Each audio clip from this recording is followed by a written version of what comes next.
welcome back to FSP Forex-Stock-Predictions. Hope you're all having a great day.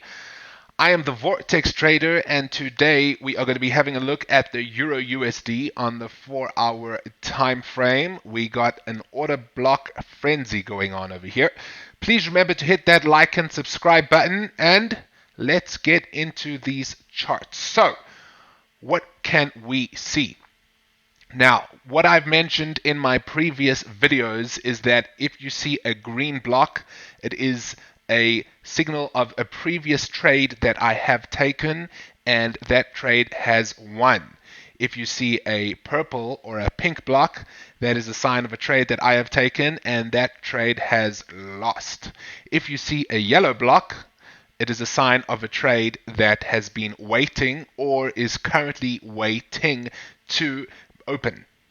All right, so two trades I want to look at over here is this. Let me remove this for you guys, and we can jump in and see exactly what is going on. Right, we see on the 4-hour that Euro USD has been doing nothing but sort of ranging, right?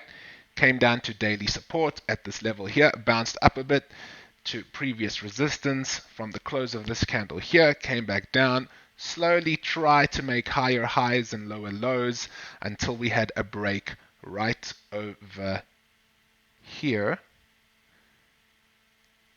Right, now this break is the close of the candle body breaking down. Yes? Okay, it wasn't impulsive, and when I say impulsive, it wasn't one or two candles that impulsively broke below. Now, ideally, I would like to see impulsive breaks of resistance or support. All right, this was not impulsive. However, it was a slight close below, and it was enough for me to take a short, small position.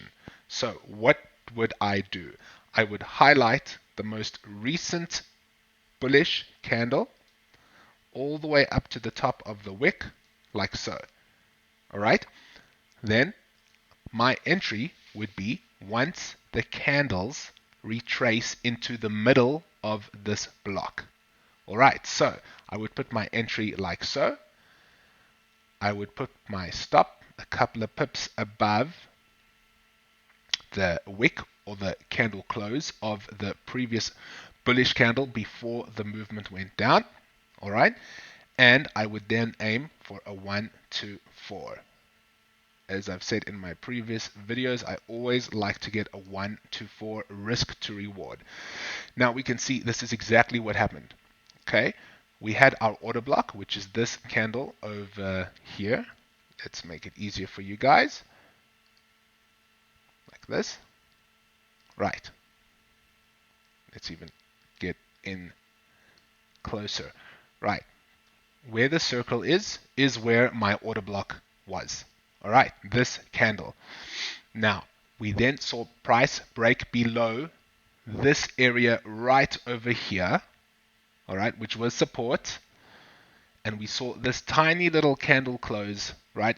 Albeit it was into the wicks of these previous candles, but it was enough for me to suggest that price, if it does retrace, will continue on lower. And that is exactly what happened. We had our retrace, right? And our trade was entered at the halfway mark of this yellow zone. Okay, this was on the 9th of May. We then had to wait, because it's a 4-hour chart, for price to then slowly meander down and hit a target. It did. Right, now there was another one within this one. And if you can spot it, then good job. What do we like to look for? We like to look for impulsive breaks of structure. Ideally, okay, if it's not impulsive, we like to see a close below previous support or resistance. And this is what we got. So let me highlight the order block area that I was looking at. Right over there. Let me put a circle around the order block candle that I was interested in. Right over there. Let me remove this short position. Okay, now let me put a line underneath the support that I was waiting for price to break and close below. There it is. Okay, let's remove this one for now. All right, so here we have our bullish order block candle, right? It's not a bullish order block, it's a bearish order block signal. But the most previous bullish candle was my order block before price broke below, and we can see it did. It closed below this line of support. All right, which we can see was wicked and touched quite a few times, which suggested to me it was a significant point of interest. Once the candle did close below, I was thinking, all right, we need to wait for a retrace back into this yellow zone. So we extend out the yellow zone, and we would have extended it out, quite a long way until we got our retrace. And we definitely had our retrace. We would wait for price to enter at the 50% mark of this yellow box, all right? And our position would look like so. We enter at the halfway mark, we place our stop a couple of pips above the order block, and I always like to look for a 1 to 4. And there is our 1 to 4.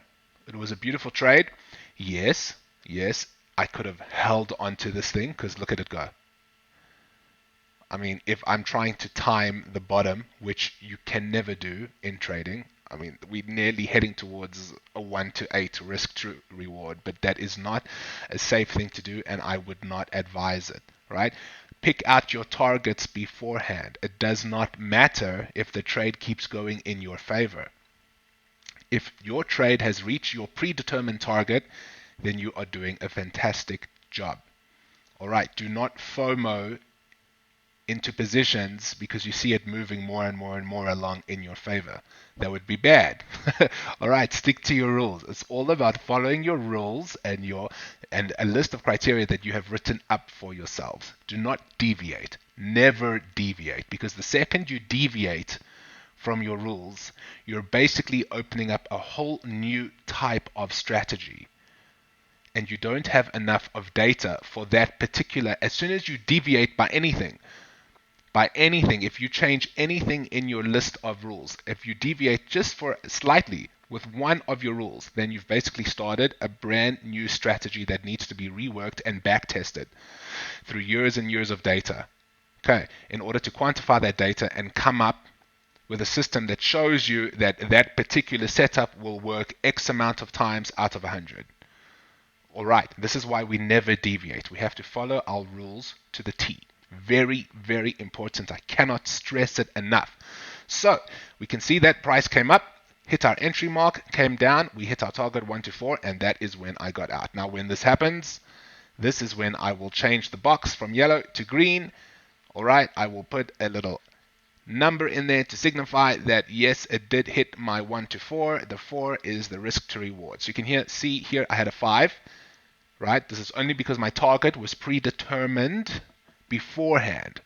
Yes, follow your rules 1 to 4. I did see a little bit of extra leeway there for a target to hit 1 to 5, which was previous price structure. So your targets can be previous price structure. And you can see this is why this is a 1 to 4 over here, because the targets previous price zones, right, where price has wicked to.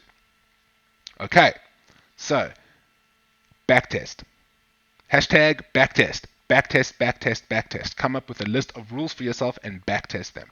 These order blocks are fantastic in any time frame. They work in any time frame, and you can add on lovely, awesome bits of confluence by adding on some great indicators, whatever you want to use, MA lines or MACD. I even have the Bollinger Bands right here, which I use from time to time when we are in a ranging market.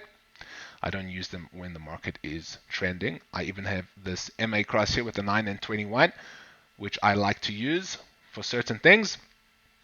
I got the RSI at the bottom of my screen, which I like to use for certain things. So it's all about what you deem to be working for you.